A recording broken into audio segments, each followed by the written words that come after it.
오늘은 성령 강림 주일입니다. 교회력으로 그렇게 만들었습니다. 이유가 있지요. 성령님에 대해서 우리가 좀 더 잘 알아야 될 것 같습니다. 어떤 사람은 성령의 감동이 있음에도 불구하고 이게 뭔가 그냥 우왕좌왕 어영부영하고 그냥 지나치는 거예요. 성령님이 사인을 해주는데 모르는 겁니다. 그냥 맨날 그렇게 사는 거지요. 그렇게 살지 말고요. 그렇게 지나지 말고요. 이거 성령님이 역사하는 것일까라는 의문. 이거 성령님이 하시는 일이야 라는 확신, 그런 것들이 우리 가운데 있기를 축원합니다. 우리 성령님의 역사를 보면은 참 놀라고 신기하고 때로는 기가 막힌 일들이 참 많습니다. 여러분, 그러한 일들을 직접 경험해 보신 적 있습니까?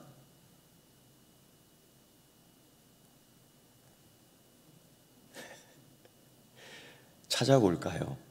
아마 분명히 있을 겁니다. 근데 의식하지 못하기 때문이죠. 성령님께서 함께 하신다라는 이 이야기를 들을 때 우리는 퍼뜩 이런 생각부터 먼저 해요. 기쁘고 신나고 즐겁고 확신이 있고 믿음이 있고 능력이 있고 이런 것들. 근데 성령의 역사가 그런 것만 있는 것이 아닙니다. 진짜로 성경을 살펴보면 성령님의 역사는 우리를 당혹하게 만들 때가 참 많습니다. 예를 들면 베드로 같은 경우, 제가 왜 이방인을 만납니까? 정말 전형적인 유대인이거든요. 다메섹의 아나니아는요, 자기를 죽이러 오는 5사람을 만나야 되는데 내가 왜 그를 만납니까? 근데 하나같이 성령님의 지도하심, 때로는 성령님의 강건하심의 역사가 있었습니다. 하나도 기쁜 일이 아닙니다. 그런데 그들은 순종을 하지요. 사도행전, 이걸 성령 행전이라고도 이야기하는데 누가에 의하면은 예수님께서 이런 충격적인 말씀을 했던 기록을 증거하고 있습니다. 이런 말씀입니다.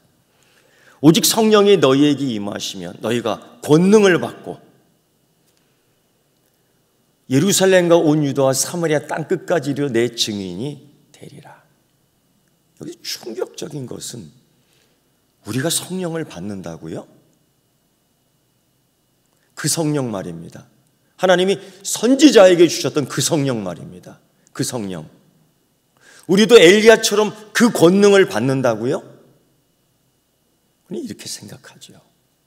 그리고 예수님이 또 무엇은 말씀하시면 요한은 물로 세례를 베풀었으나 너희는 몇 날이 못 돼서 성령으로 세례를 받으리라. 물 세례는 어떤 건지 알겠습니다. 물속에 확 들어갔다가 나오거든요. 죄 씻음 받았다. 내가 새로운 존재가 되었다. 내가 우리 주님 예수 그리스도와 함께한다. 근데 이와 더불어 우리 주님 예수 그리스도께서 약속하신 건 뭐냐면 성령 세례. 그건 어떻게 받는 겁니까? 경험해 보지를 않았습니다. 물 세례에 대한 경험은 봤습니다. 해봤습니다. 성령 세례의 경험은 아직 모르는 거예요. 그리고 예수님께서 부활 승천하시면서 정말 그들에게 성령을 확인해 주셨죠. 그런데 권능? 이 권능은 어떤 종류입니까? 이 권능은 무엇입니까? 권능? 퍼뜩 내가 남들보다 좀 잘났어, 이런 생각? 권능? 내가 저 사람보다는 믿음이 좀 더 낫지? 그런 생각? 권능? 퍼뜩 엘리야가 생각나는 것 같습니다. 갈멜산에서 바알의 선지자 우상 숭배자와 힘차게 싸웠지요. 지치지 않고 결국 승리했고 그 우상 숭배자들을 실컷 내쫓았습니다. 권능. 그 권능이 그런 것만일까요? 내가 믿기로는, 우리가 고백하기로는 나도 성령 받았는데 그런 권능이 나타나지 않는다는 거예요. 그런 데서 여러분 고민해 보신 적 있습니까? 누가는 이 사도행전, 이 성령행전에서 성령의 권능을 받은 사람들의 이야기와 사건을 다루고 있는데 여러 가지 모습으로 다룹니다. 그들이 성령 충만, 진짜 성령 충만 받았을 때 이렇게 기록합니다. 호련히 하늘로부터 급하고 강한 바람 같은 소리가 있어 그들이 앉은 온 집에 가득하며 마치 불이 혀처럼 갈라지는 것들이 그들에게 보여 각 사람 위에 임하더니, 정말 그림으로 생생하게 이 권능을 그렇게 보여줍니다. 그리고 베드로는 오순절날 설교를 합니다. 성령 충만해서 설교했습니다. 바로 예수님을 죽였던 그 유대인들에게 설교했습니다. 이렇게 설교했죠. 너희가 죽인 예수를. 얼마나 자극적인 설교예요. 너희가 죽인 예수를. 얼마나 자극적인 고발입니까? 근데 그들이 성령 충만하게 기도할 때 그들이 놀렸거든요. 술 먹었다고요. 술 취했다고요. 술 주정이 중요하고요. 근데 지금은 베드로의 설교를 들을 때 질리는 겁니다. 너희가 잡아 죽인 예수를 하나님이 살리셨다. 사실 베드로는 그들이 무서워 도망갔습니다. 베드로는 사실 예수님처럼 잡아 죽을까, 죽임당할까 봐 숨었습니다. 그런데 성령 충만 사건의 경험자가 지금은 오히려 거리에 나와 그들의 죄를 고백합니다. 그들의 죄를 고발합니다. 주의 말씀을 설교를 합니다. 너희가 잡아 죽인 예수를 예수님이 살리셨다. 하나님께서 살리셨다. 성령 충만한 베드로의 설교를 들은 그때 그 사람들이 3,000명 넘도록 회개하고 세례를 받았습니다. 그것은 예수를 그리스도로 영접했다는 것입니다. 이 권능 대단하지 않습니까? 여러분도 이런 권능이 있기를 축원합니다. 다시 한번 여러분도 이런 권능이 있기를 축원합니다. 근데 다른 권능도 있습니다. 초대교회 7 집사 가운데 성령 충만한 집사님입니다. 그 중에 하나 스데반이 있습니다. 스데반은요, 은혜와 권능이 충만하여 큰 기사와 표적을 민간에 행하니 스데반의 지혜와 성령으로 말함을 그들이 능히 당하지 못하였다. 사도행전 6장 8절에서 10절까지의 증거입니다. 똑같이 성령 충만한 스데반이 그 유대인들에게 설교합니다. 이 초대교회의 베드로의 설교와 스데반의 설교를 비교해 보면은 차이가 나지 않아요. 공통된 게 하나 있습니다. 예수 그리스도. 그 예수 그리스도를 너희가 잡아 죽였다. 네 죄를 알렸다. 고발성 설교도 합니다. 뜨끔하지요. 하필이 이 스데반은 성령 충만하여 설교를 했는데 대제사장과 유대인들에게 설교했습니다. 얼마나 자극이 되겠습니까? 너희들이 의인을 잡아 죽였다. 천사가 율법을 전해주고 너희가 받았음에도 불구하고 지키지 않았다. 철저하게 고발을 해요. 얼마나 자극이 되겠습니까? 그런데 성령 충만한 설교를 들었음에도 이 유대인들은 스데반을 성 밖으로 내치고 돌로 쳐 죽였습니다. 성령 충만한 설교를 한 스데반은 돌 맞아 죽었습니다. 이렇게 할까요? 이런 성령 충만 여러분의 있기를 축원하며 이렇게 할까요, 제가? 겁나지 않습니까? 예. 그런데 이상합니다. 왜 베드로에게는 3,000명 넘는 사람을 회개시키고 왜 스데반에게는 돌 맞아 죽게끔 했을까? 성령 충만하다면, 아니 성령님 함께 하신다면은 방패가 되어 주셔야지요. 주는 나의 산성이시며 주는 나의 방패라는 그 다윗의 고백처럼 그 성령 충만한 사람을 지켜야 되지 않겠습니까? 이런 질문을 해봅니다. 여러분 답해 주세요. 아닙니까? 생각해 봅니다. 성령님의 역사가 왜 이렇게 다르지? 아니, 성령님의 역사가 왜 이렇게 틀리지? 베드로와 스데반을 놓고 볼 때에. 그런데 또 다른 성령님의 역사가 있습니다. 아니, 성령님이 아예 보이지도 않습니다. 아니, 성령님 얘기도 하지도 않습니다. 오늘 우리가 읽은 말씀이 바로 그런 거예요. 성령님 어디 계십니까? 성령님이 나타나지 않습니다. 아니, 나타나지 않는 것처럼 보입니다. 성령님 아무것도 안 하시는 것 같습니다. 그럴 때가 참 많아요. 내 삶을 보서라도, 우리 삶에서도 그런 게 참 많습니다. 그럼 묻습니다, 여러분에게. 성령님 안 계신 거죠? 아닙니까? 성령님 아무 일 안 하신 거죠? 맞습니까? 아니지요. 오늘 읽은 말씀을 보면 성령님 이야기가 나오지 않아요. 그러면 성령님 없는 거지요? 아닙니까? 예. 참 고민스럽습니다. 오늘 이 말씀, 아니 이 성경은 오늘 성령님 이야기 하지 않아요. 직접적으로. 오늘 이 누가는 오늘 이 본문을 통해서 사실은 성령 받은 사람의 이야기와 그 사건을 다루고 있는 겁니다. 한 가지 사건으로 이 베드로가 루다와 욥바로 아마 순회 전도 여행을 다녔던 것 같습니다. 베드로가 예루살렘 유대 땅을 떠나서 루다와 욥바로 갔다. 이때에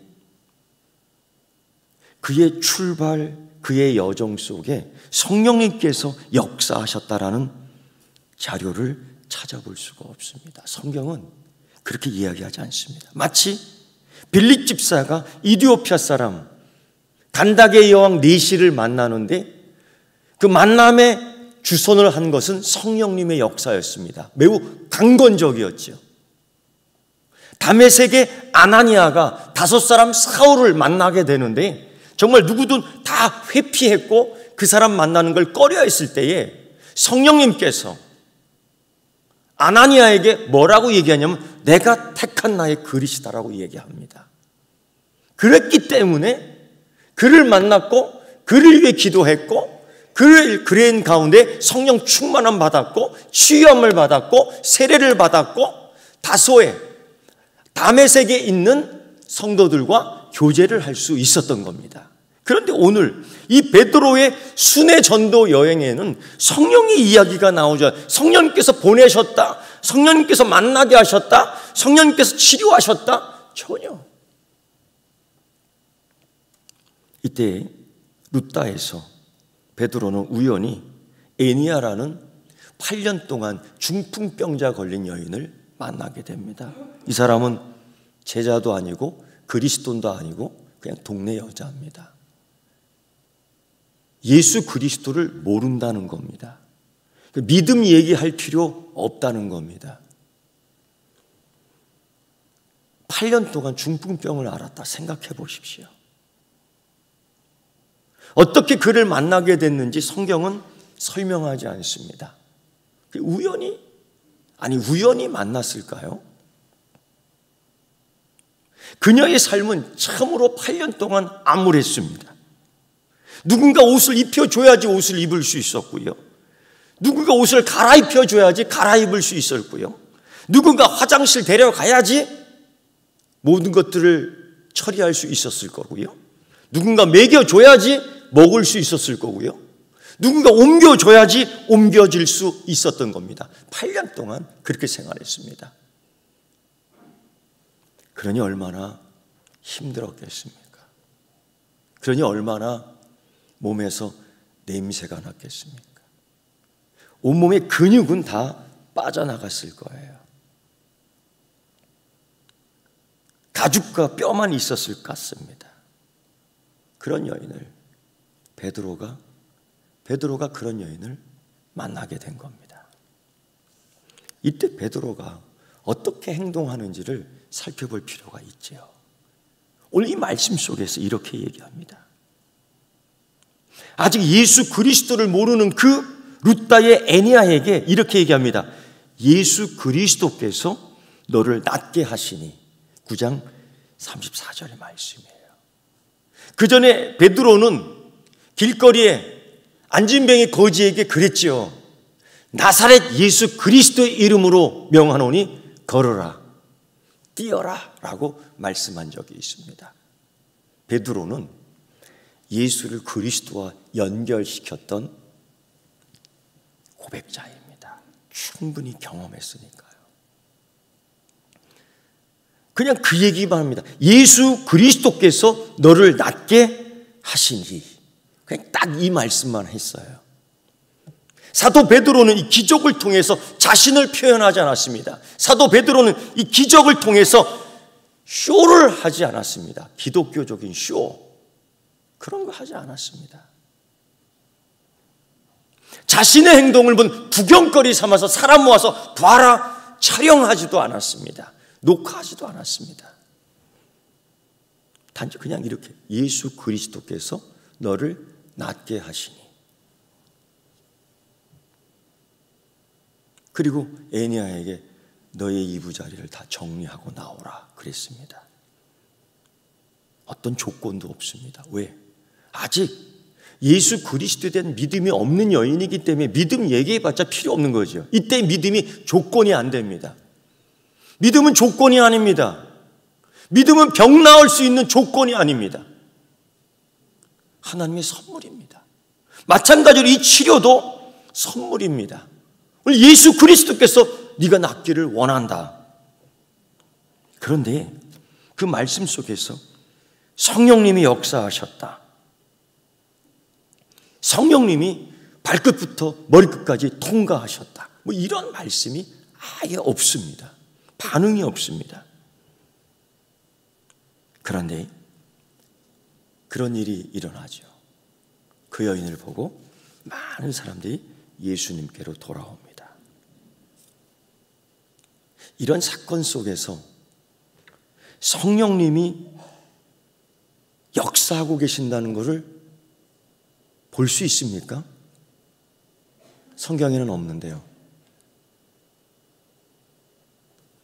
여러분은 이 사건 속에서 성령님이 함께 하셨다는 것을 느끼십니까? 볼 수 있는 영안이 열리길 축원합니다. 베드로가 순회 사역을 할 때에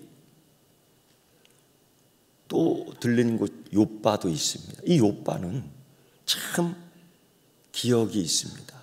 옛날 요나가 하나님 말씀 불순종하고 정말 하나님 말씀 싫어서 도망갔던 항구가 도시가 요바였습니다. 그 요바에 지금 베드로가 가게 되었거든요. 요바는 많은 이 지배자들이 그 요바를 계속 침략했어요. 지배했습니다. 그러니까 사람들이 굉장히 거칠 수밖에 없죠. 사람들의 인상이 험악할 수밖에 없는 겁니다. 사람들의 감성이 거칠 수밖에 없는 겁니다.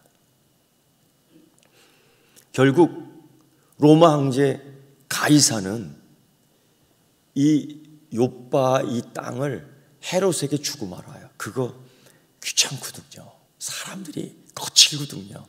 그거 갖고 있어봤자 손해인 것 같으니까 헤롯에게 주어버리고요. 그때부터 이 예루살렘으로 순례자들이 요바항으로 많이 들어오게 됩니다. 그 요바. 근데 이 요바에 그리스도를 따르는 여제자가 있었습니다. 그냥 그리스도인이 아닙니다. 그냥 예수를 따르는 사람이 아니라 여제자입니다. 누가는 이렇게 얘기합니다. 착한 일과 자신의 베품이 심히 많았다, 매우 많았던 제자라고 이야기합니다. 착한 일, 자신의 베품, 이걸 구제와 선행이라고 하죠. 많은 사람들이 구제, 말들을 많이 합니다. 많은 사람들이 선행, 이런 생각들을 많이 하지만 과연 실제로 하는 사람은 몇 명이나 있을까요?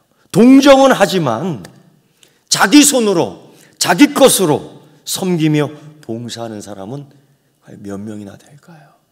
그렇게 많지 않아요. 그런데 이 욥바에 사는 이 여제자, 다비다라고도 하고 도르가라고도 합니다. 이 선행과 구제를 하는데 그 지역의 과부 여인들에게 겉옷과 속옷을 지어 줬어요. 그리고 그 시대의 사람들이 속옷까지 입는다는 것은 대단한 겁니다. 지금이야 널려 있는 것이 속옷이지만은 그때는 속옷까지 입을 형편이 참 안 됐지요. 근데 이 다비다, 이 도르가라는 여인은 한 사람 한 사람의 속옷까지도 다 맞춰준 겁니다. 필요한 것들을 챙길 수 있는 거죠. 챙길 수 있는 섬세한 마음이 있는 겁니다. 그냥 뚝딱 이거 아닙니다.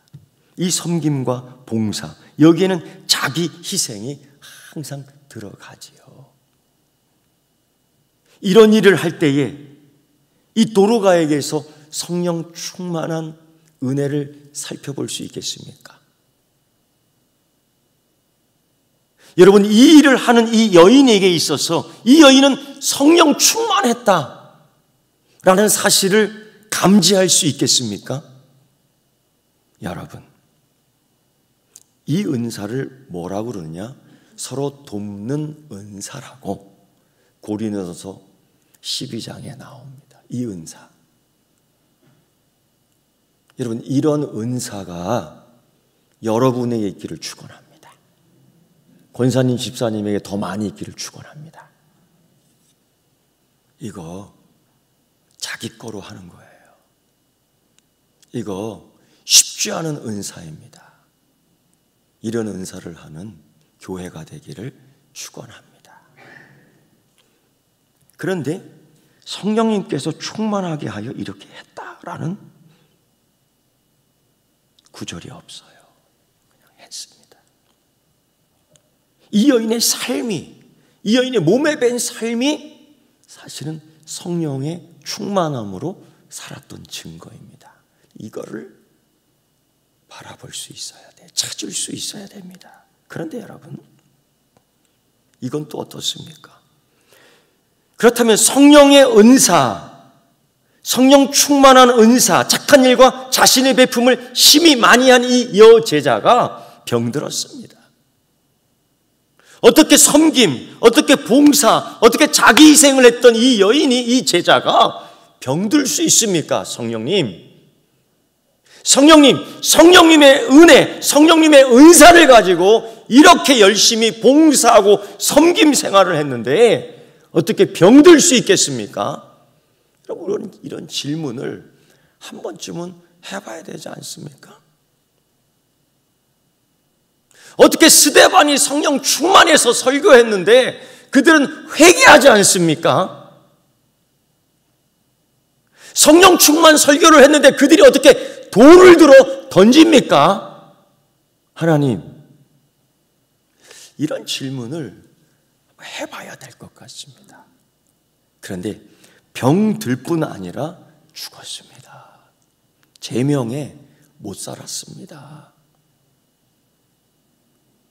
아니, 은혜 받았다며, 성령 충만 받았다며, 하나님 할렐루야라고 했다며, 근데 어떻게 병들어 죽습니까?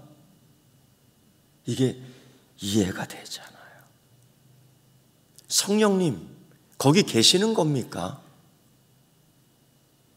성령님, 거기 계십니까? 자꾸 우리는 이런 질문을 한번 해봐야 되는 거예요. 그렇지 않습니까, 여러분?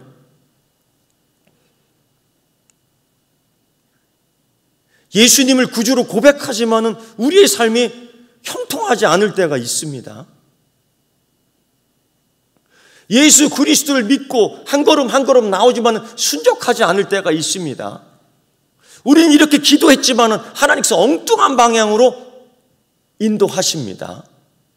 그때는 몰랐지만은 참 괴롭지요. 하나님, 내 길을 인도하시는 건가? 사람이 그 길을 정할지라도 작정하시는 이가 하나님이시라고 그러는데 하나님 이런 길을 작정하시는 건가? 사망의 음침한 골짜기를 걸어보셨습니까? 사망의 음침한 골짜기를 걸어보셨습니까? 그게 성령님이 인도하신 길이라면 걸을 수 있겠습니까? 이게 풀리지 않는 우리 신앙의 문제이지요. 오늘 다비다 도루가는 죽었습니다. 그런데 이 도루가 이 다비다의 친구 다 과부 여인이겠지요. 거의. 근데 유대 풍습대로 곧바로 장례를 치르지 않습니다. 빨리 장례를 치러야 되거든요. 왜? 시체가 금방 썩습니다. 악취가 이루 말할 수 없습니다. 흙으로 돌아가는 과정이 이게 만만하지 않습니다. 그런데 이 도루가의 친구들이 이 도루가를 다 시신을 씻고서 그 시신 처리, 부패 처리를 하지 아니하고 그냥 다락방에 뉘어놓는 겁니다. 이때 썩음을 방지할 수 없습니다. 시체가 부패합니다. 뇌는 이미 썩어져가고 썩은 두부처럼 문드러져 버리고요. 몸 구석구석의 혈관은 다 끊어져 버리고요. 어쩌면 근육 속에서 구데기가 살아나온다고요. 그런데 이 도루가의 친구들은 염을 하지 않고 기름으로 싸지 않고 향품을 바르지 않고 다락방에 올려놨다는 겁니다. 정말 그들의 행동을 이해할 수 없지요. 어떻게 이렇게 할 수 있을까? 이때에 룻다에 베드로가 있다는 소식을 이 사람들이 알아챕니다. 약 20km 정도의 거리니까 웬만큼 달리면은 하루 만에 도착합니다. 아마도 베드로에게 그 장례를 준비하게끔 하기 위해서 부른 걸까요? 베드로는 지체하지 않고 달려왔습니다. 제자입니다. 중요한 인물이라고 생각했습니다. 그 틀린 말은 아닙니다. 그런데 베드로가 도착하자마자 그 환경을 봅니다. 다락방에 씻어놓고 장례를 준비하지 않고 이 뭔가. 근데 그 모습을 보면 소름 끼치게 됩니다. 여러분, 엘리야와 한 과부의 어렵게 하던 아들이 죽었을 때 그 살려내는 현장을 성경에서 찾아본 적이 있습니까? 예, 그 모습하고 똑같아요. 엘리야가 순회 전도 여행을 할 때마다 그 집에 묵어 살았거든요. 그 집에 다락방에 엘리야의 서재가 있었습니다. 얼마나 귀한 가정인지요. 그런 가운데 선물 하나를 받습니다. 어렵게 얻은 아들 하나가 또 갑자기 죽습니다. 이 부모가 너무 답답하고 가슴이 찢어지는 가운데 장례, 죽었다는 소식도 그 남편에게 알리지 않고 이 죽은 아들을 그 선지자 엘리야가 묵었던 침상에 딱 갖다 놓습니다. 그 모습이 딱 보여요. 얼마나 소름 끼치는지요.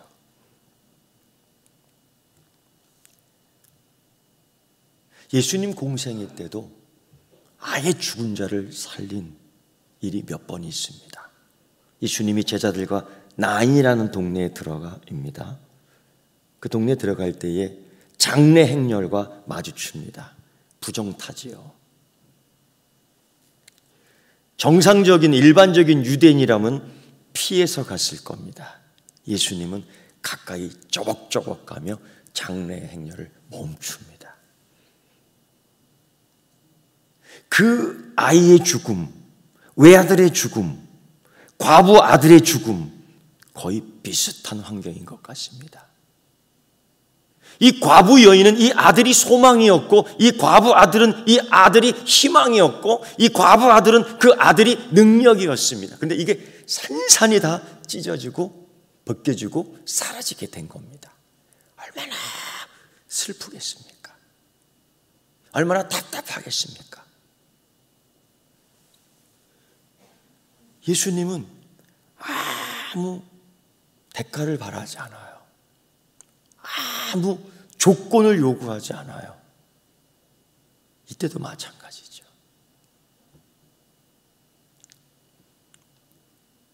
이 죽은 이 외아들을 살려냅니다.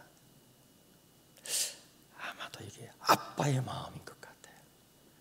나중에 자기가 십자가 독생자 외아들 죽지 않습니까? 그리고 슬피 우며 가슴을 찢는 그 어미의 가슴에 딱 안겨줍니다. 할렐루야. 그때 뭐 믿음 없습니다. 믿음 없습니다. 조건이 없습니다. 그리고 베드로가 지금 이 환경 속에서 뭐라고 말하는지 보십시오. 어떻게 행동하는지 보십시오. 그 2층 다락방에 모여 슬피 우는 도르가의 친구들을 다 내보냅니다. 조용히 하라는 거예요. 아마 자신의 의도를 알리지 않고 싶었던 것인 것 같습니다. 그 일에 대하여, 이 일에 대하여 하나님의 뜻이다, 뭐 이렇게 말하고 싶지 않은 것 같습니다. 이 일을 통해서 성령의 능력이다 하고 쇼를 보이고 싶지 않았던 것 같습니다. 그리고 혼자 조용히 죽어 누워있는 다비다에게 이렇게 얘기합니다.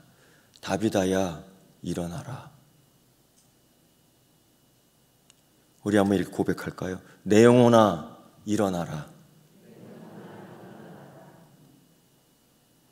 내 영혼에게 그렇게 얘기하세요. 내 몸아, 회복되어라. 여기에 있는 내 머리야, 회복되어라. 여기에 있는 내 몸아, 회복되어라. 내 가슴에 있는 이 기관이 회복되어라. 예. 40일 기도해야지 낫고요. 100일 기도를 했느냐, 이거 아니고요. 그저 이렇게 얘기했습니다. 다비다야, 일어나라. 성령님께서 막 인도해 주시고, 성령님께서 막 주장해 주시고, 처음 오순절날 성령이 임한 것처럼 막 바람 소리가 나고 막 불이 혀처럼 막 갈라지고 이런 모습을 전혀 볼 수 없었습니다. 예수님께서도 그 공생애 때에 회당장 야이로의 딸을 살린 적이 있습니다. 그때 이렇게 한 말씀 하셨습니다. 달리다굼. 이게 무슨 뜻인지 아십니까? 일어나라. 죽은 자가 어떻게 일어납니까? 죽은 자가 어떻게 들을 수 있습니까? 다비다는 죽었지만은 들었습니다. 달리다굼. 죽었지만 일어났습니다. 죽은 여인이 베드로의 말씀에 순종했습니다. 여러분, 이 사건, 두 가지 사건 속에서 성령님 역사하심을 찾아볼 수 있습니까?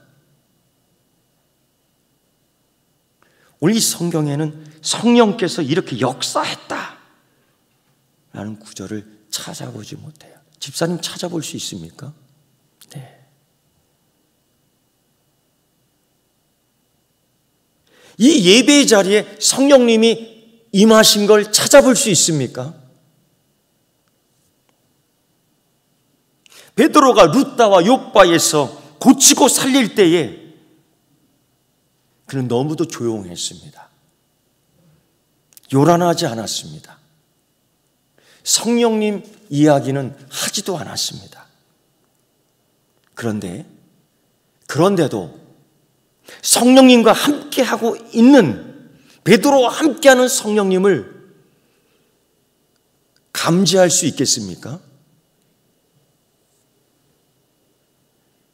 여러분, 이걸 찾아낼 수 있는 영안이 열리기를 축원합니다. 이걸 바라볼 수 있어야 돼요. 너무 조용해서 8년 된 중풍병자의 신음소리밖에 들리지 않았습니다. 다비다의 죽음에 모두 슬퍼하며 통곡했기 때문에 성령님이 함께하는 소리를 들을 수 없었습니다. 성령님 불이 혀처럼 내려오는 모습도 살필 수 없었습니다. 여러분, 우리의 삶이 그럴 때 있지 않습니까? 하나님의 세미한 음성이 너무 세미하여 조용해서 찍찍거리는 새소리밖에 안 들릴 때 있지 않습니까? 세상의 소리가 너무 시끄러워서 성령님이 안 계신 것처럼 느낄 때가 있지 않습니까? 성령님이 나 삶에 가까이 계시지 않는다는 고민해 보시지 않았습니까? 여러분, 오늘 말씀 속에서 성령님을 찾아보십시오. 나오지 않습니다. 그러나 성령님의 흔적을 찾아보십시오. 찾을 수 있습니다. 여러분, 성령님이 어디 계십니까? 여기. 좀 구체적으로 성령님이 지금 어디 계십니까? 여러분 오른편에. 조금 더 가까이. 성령님이 어디 계십니까? 내 안에. 믿습니까? 여러분, 성령님은 우리의 예배를 받고 계십니다. 성령님은 우리 농장에 함께 있어요. 성령님은 우리 사업체에 함께 있어요. 성령님, 내가 누워있는 병실에도 함께 있어요. 성령님, 내 고통 가운데도 함께 있어요. 하나님은 실패자와도 함께 하십니다. 여러분, 성령님이 어디 계시냐고요? 여기 계십니다. 바로 여러분과 함께 하십니다. 그 성령님을 확인하고 나아가는 여러분 되기를 축원합니다. 기도하겠습니다. 하나님, 이 세상의 환난과 핍박 가운데에 많은 사람들이 죽었습니다. 이 세상의 환난과 핍박 가운데 교회가 진짜로 환난과 핍박을 당했습니다. 이때 많은 사람들이 도망갔고 숨었습니다. 성령 하나님 어디 계십니까? 라고 물을 때에 환난받는 교회 안에 있다라고 말씀하신 것들을 들을 수 있는 성도 되게 하시옵시고, 환난과 핍박 가운데 그 성도의 삶에 함께 하시는 성령님 모습을 볼 수 있게 하여 주시옵소서. 힘과 용기를 더하여 주옵시고, 낙심한 자를 찾아주시며 병든 자를 찾아주시되, 오늘 병든 자, 오늘 심지어 죽었던 자를 살리는 것처럼 8년 된 고질적인 질병들을 하나님 고쳐주시옵소서. 달리다고 밀어나라. 예수 그리스도께서 너를 치료하기를 원하시니 그 말씀이 오늘 온 성도에게 임하게 하여 주시옵소서. 예수님의 이름으로 기도드리옵나이다. 아멘.